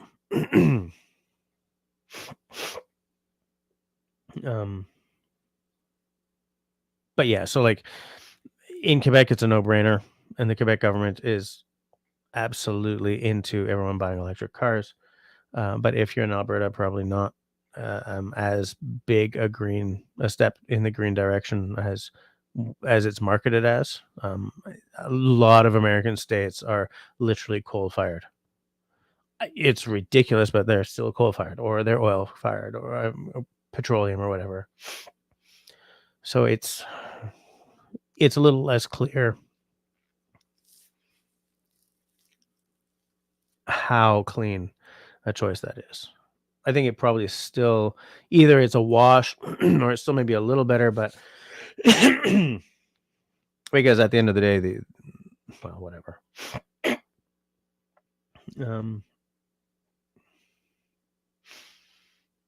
Fox is asking what Serge's monthly electric bill costs versus gas is. Here's the thing, Cliff. We spend very little money on our hydro comparatively. Hydro Quebec sells our power to New York State at a much lower rate than we get here, and sells to, I think, New Brunswick at a lower rate. But even with that, our rates are very reasonable. Like, look, people like who are Hydro One customers in Ontario are getting raped on the rates. They're just getting destroyed, and it's. I don't want to call it criminal because that's a big statement, but it's just crazy. It's just crazy, and like I'm sitting here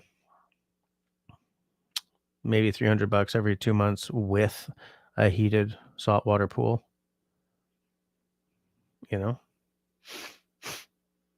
Raspberry Rock says, unfortunately, there are a lot of places that still produce electricity using fossil fuels. Yeah, exactly. So it's not like this total slam dunk for the electric car in places like that, for sure. Serge would be spending about $50 a month more on hydro than nearly $500 on gas. Yeah.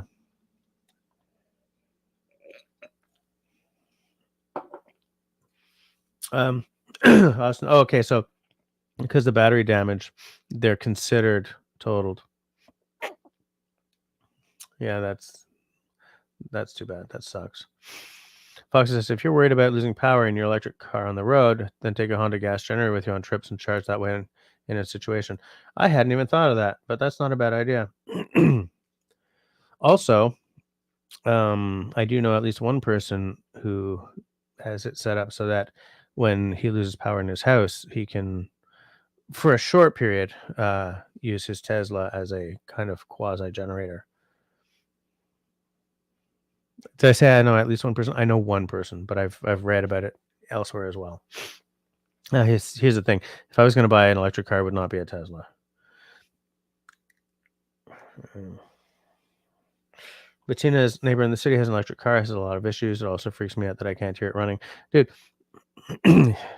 a lot of cars have issues. Drive a Ford and you'll know what a car with a lot of issues feels like. Teslas have a shift ton of issues.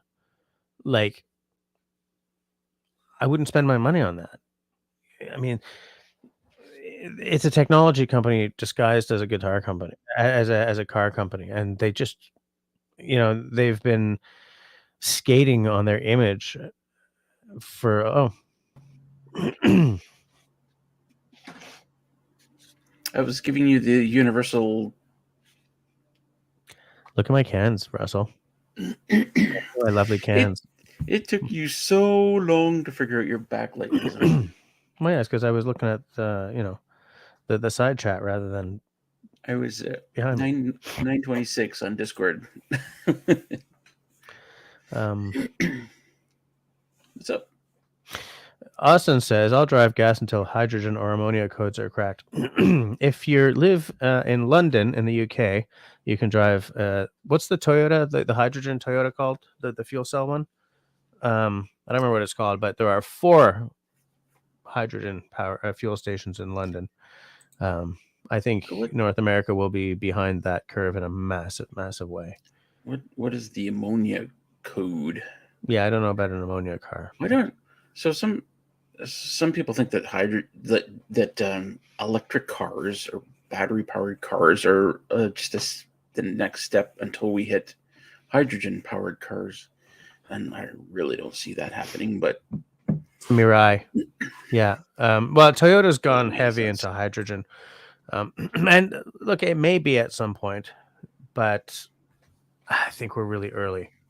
I don't. It doesn't make any sense to me. I mean, it's like you produce somewhere along the lines. You have to produce an incredible amount of energy, right? To make the Whether you're charging a battery or whether you're separating the hydrogen atoms from the H2O atoms, whatever.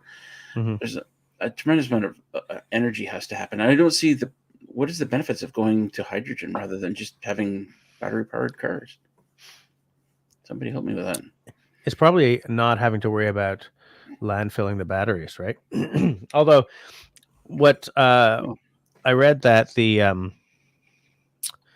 Prius, the original Priuses, right, their battery had like an expected 10-year lifespan, and those batteries were going way longer than their expected lifespan. But I think it's about not having ever to throw away. Also, look at the materials that get used in battery production, right? Aren't they just recycled though after that? I think they are, but I don't know enough about it to go to the mats for that statement. Seth says, I already know where I can stop for a charge and for local trips. The tank will always be full every morning. Yeah, like if you go to there's a whole restaurant chain in Quebec that has chargers outside. Actually, there's more than one restaurant chain. Okay, Serge is out. Good night, mister. À la prochaine. Goodness, Serge. Am I saying that right? Yeah, Serge, yeah. I feel like was the guy in the original Beverly Hills Cop, Serge. I don't remember. He pronounced it in a really odd way. Maybe it was a different movie. I don't know. Yeah. Anyway, good night, Serge. Serge. Yeah. Bettina would not want a Tesla. No, me neither. They haven't updated their look in like 10 years, and they look dated at this point. Everyone driving a Polestar looks, has a sexier car than a Tesla at this point. And I'm not going to give Elon Musk my money. Have you? Oh, Jesus. Okay. Bettina has a Hyundai. I won't buy another one of those either. Yeah, I would. I would buy another Mazda or a Toyota, but I was going to say, who are you going to give your money to? Okay, well, the Japanese or absolutely Chinese or the. Actually, you're right. Polestars it's Chinese owned, right? Because Polestars are Volvo. They're like Polestars are the electric Volvo, which is so obvious if you look at them from the rear.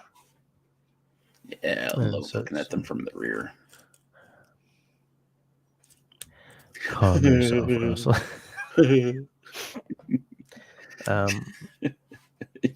You're like Jackie Chan mocking himself when he does that. Are you calling me short? Ian says, Ambition Strike powered their house for 6.5 days on an F-150 Lightning. That's what tells me that the world is changing. The fact that the F-150 Lightning exists, and the fact that there's a plug-in hybrid Jeep Wrangler that is selling enough to keep that thing being sold. That's what tells me that it's, this sort of the political element is maybe not real. I mean, I don't like the F-150, but the fact that there's... So I know nothing about cars in general, and I don't keep up with general news, but is the F-150 Lightning a Ford pickup electric option? Yeah. Cool. Yeah. Destiny's hopping into the hot tub. Okay, show off. Ian, I don't have a hot tub. We need a lot more data on that. Like, what were they running in the house? And I assume they didn't refill the F-150 and it had a standard tank. And, if they're just keeping the lights on, then okay. But that's still a hell of a lot more than you can do with a non-Lightning F-150, right?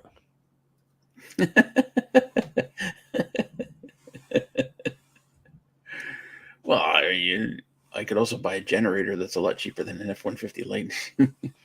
Yeah. I'm looking it up. I thought I was going to be able to find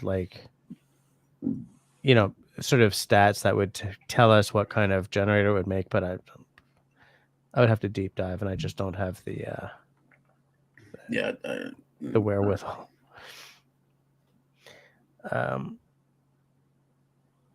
Country Boy says, "Lightning charging your harris for 6.5 days with your Lightning is all that truck is good for." Of course, What? it says Ford on the front. What's Little Fish says, "Be right back. Gotta chase one more kid to bed." I dislike Ford as much as the next person, but their trucks are pretty good. So, is there something specific about the electric truck, Scott, that you're jamming? Like they gotta have a good torque. Do they have, if you fill up the bed full of lumber, what's the range on it? My problem is always going to be, charging the damn thing. The prototype of the the Lightning did a demonstration test tow of 570,000 kilograms on rails, though. So that's 250,000 pounds. That's heavy. I mean, but that's in a test environment. I'm just looking it up. I'm looking at. But that's not a production truck. That's a single truck. Did what? How much? 570,000 kilograms. But it was on rails, so it doesn't count. It wasn't on a road. 570 kilograms. You know how heavy that is? Yeah, it's 1 million pounds. Is it on a truck? Am I missing something? It doesn't matter. It's on rails. It doesn't matter. It's not real world. Are we talking about a train? What are we talking about? Here, I don't know. Like, I don't drive American, so I don't care about any of this, right? But what I'm looking for is... Oh, it tows 1 million pounds. Oh, that's different than... Okay. What I'm looking for is, like, because a lot of people with electric vehicles say, I can use it as a generator for my house, but like 6.5 days is pretty impressive. So I'm trying to find, like, information about that. I wonder how efficient it is. Like, I wonder how efficient it is versus just a regular generator. I don't think it's going to be as efficient as a regular generator, right? Because a regular generator is designed for that purpose. Well, yeah, I don't know. I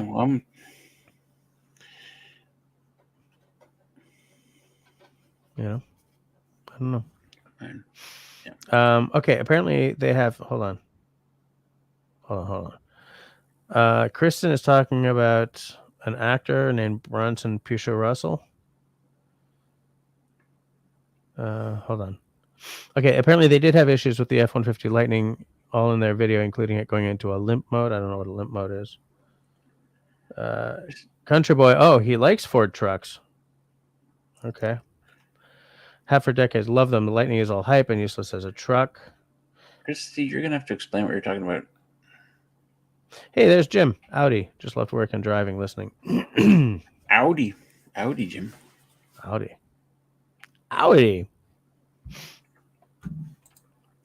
Yeah.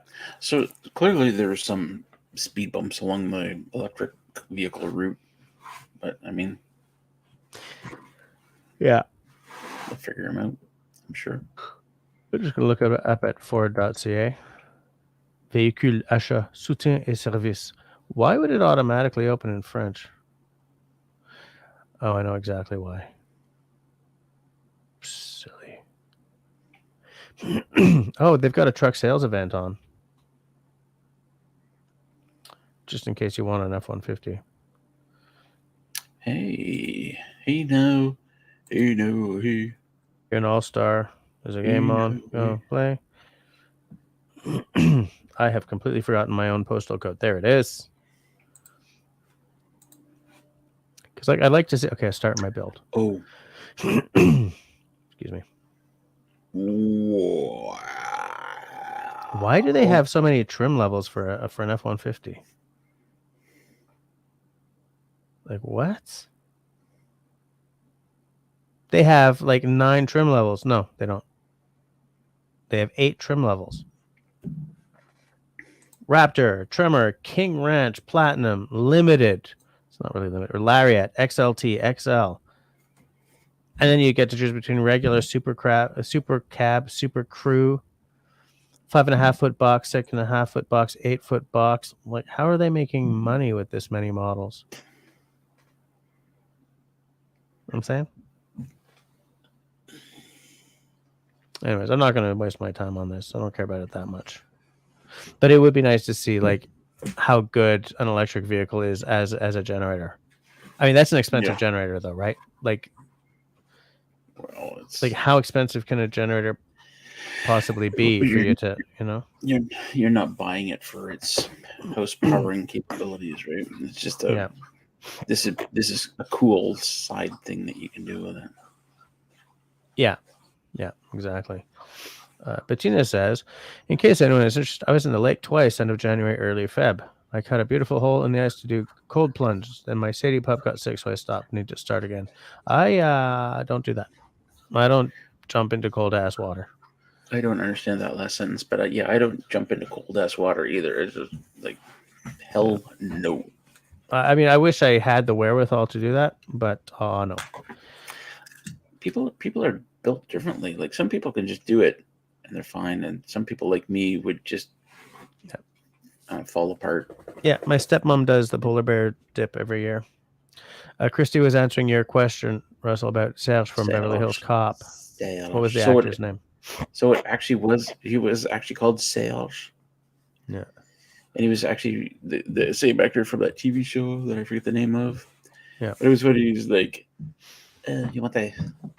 Oh, what was it? Oh, I'm never going to remember. Never mind. Yeah. Bettina says, limp mode. That's what it seemed like happened to my car a few times before it just went crazy. Good to know.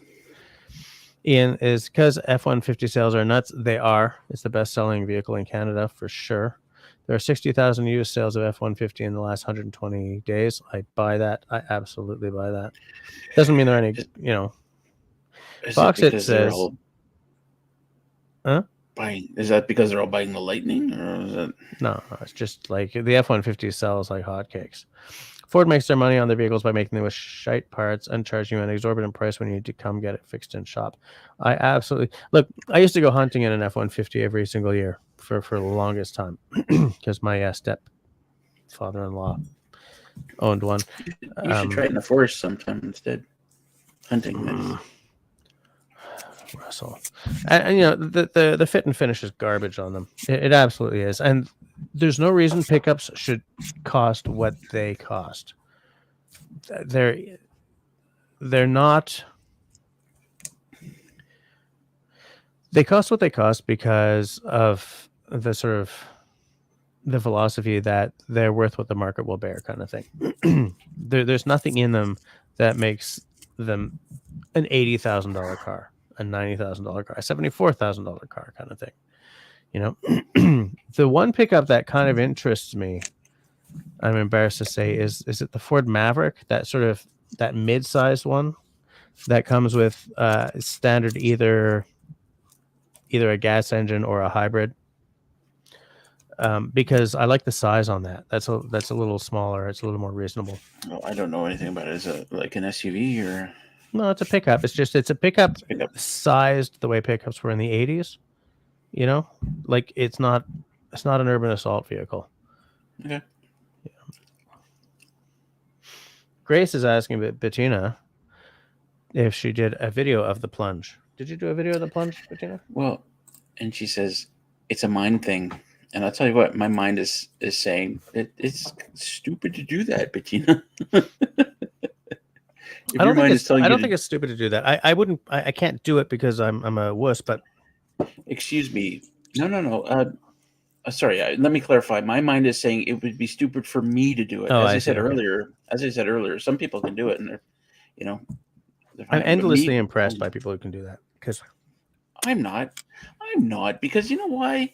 Like, there's a guy. I watched this short documentary about this guy who goes everywhere, like stripped to the waist kind of thing. Like into the mountains, and there's blizzards happening, and he's going everywhere stripped to the waist. And they're like, oh, and then he's talking about, oh, it's a mind over matter thing. You can do it if you just try.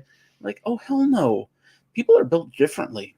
You know, he can do it because he's built differently. I Yeah. couldn't do it because I'm not him. I would freeze to death. And the way I'm built, I'm not going anywhere stripped to the waist. I don't want to get harpooned by someone. Hey, look, it's a great white whale. Oh, it's fine until the children start screaming and Yeah. the mothers start Yeah. hitting you with their shoes and Yeah.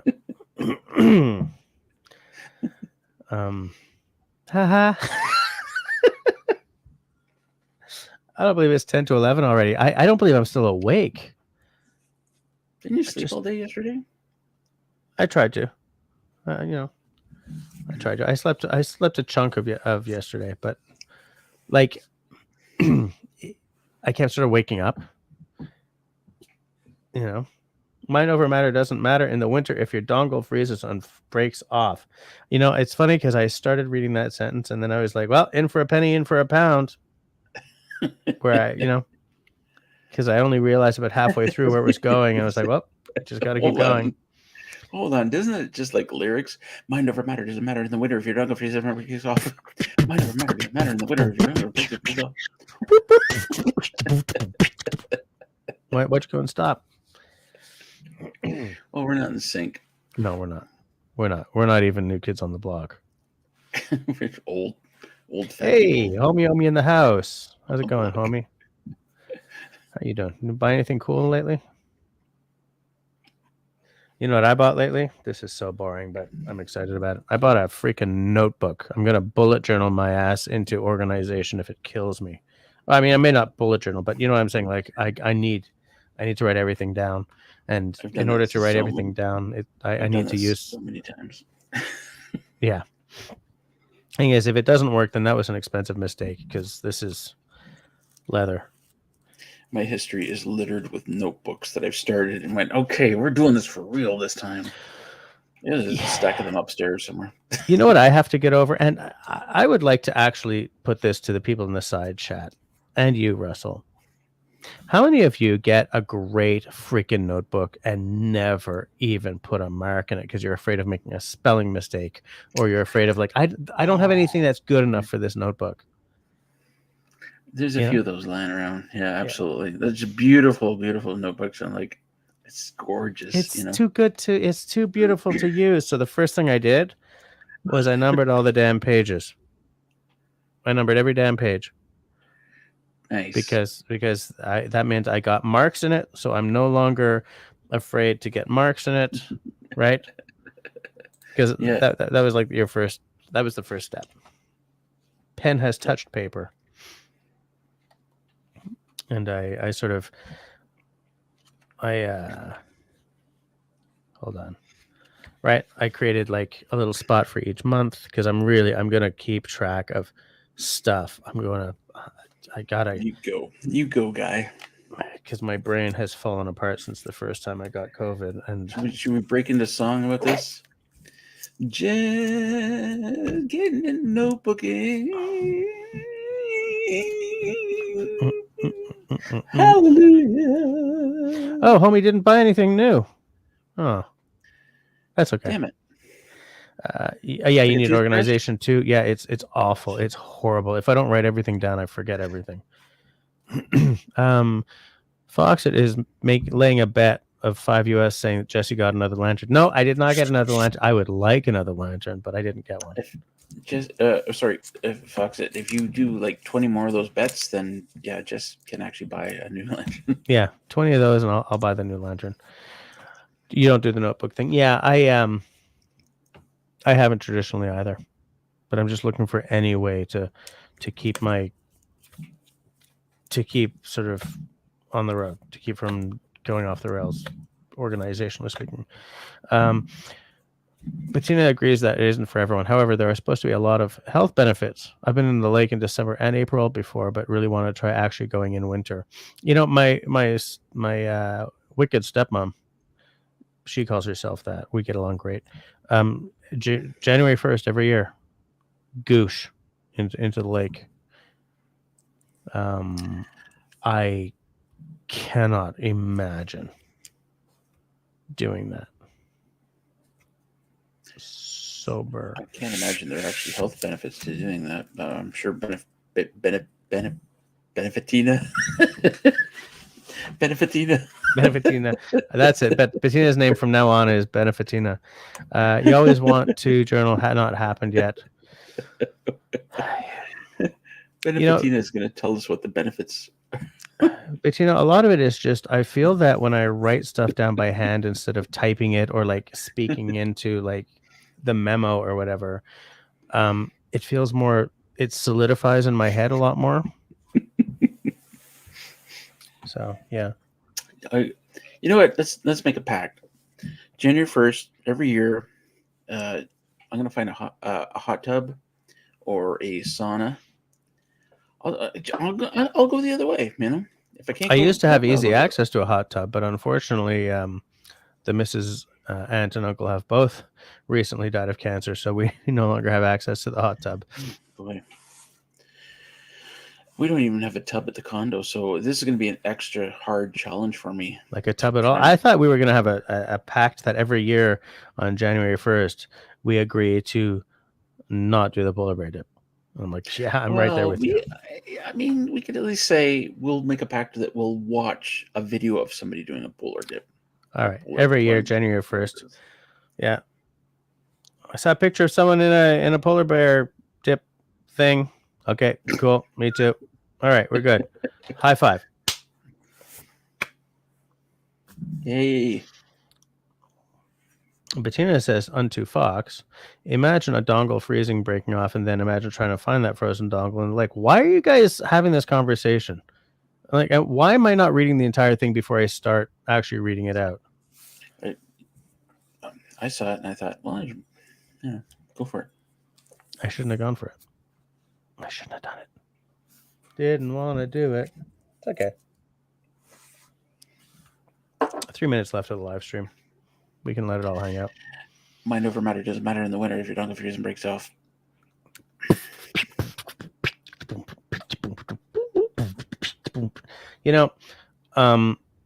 Bettina says unto Russell, you can get a livestock water tub for a bathtub. Well, it wouldn't fit in the condo, but even so, the problem in the wintertime is the water situation, which I'm buying in town and bringing out in jugs. Yeah. So I would love to have one of those hot tubs that is wood powered. Like, have you guys seen? Yeah. I would love that. I mean, I don't require a hot tub in my life kind of thing. But if I had one, I would love it to be one of those wood fired ones. Yeah, I think it has its own special set of problems or challenges, maybe is the better word. I mean, besides the fact that processing firewood is annoying enough. I don't want to have to process firewood just to keep a hot tub from freezing over the wintertime or keep it hot, I guess. Fair enough. Yeah, fair enough. Bettina used one for a long time before they had water inside. Did I say we got the water just before New Year's? No, you were going on about car problems and dog problems and more car problems and well, in all fairness, those are problems. legit car problems. I do want to. Oops. Well, Destiny in dog poop. So good night, Destiny. Have yourself a good night, and I will see you the next Tuesday night. Bonsoir. Bisous. How was the hot tub? She's gone, man. She's not going to tell us nothing. Hot tub was great. You know that. I know that. You know that. Off-grid recon is out. Oh, it's because we're at 1 minute to 11. Okay. So in that case, let's take this last minute to all just be one. Just kidding. We're going to take this last minute for me to say unto everyone. Oh, hold on.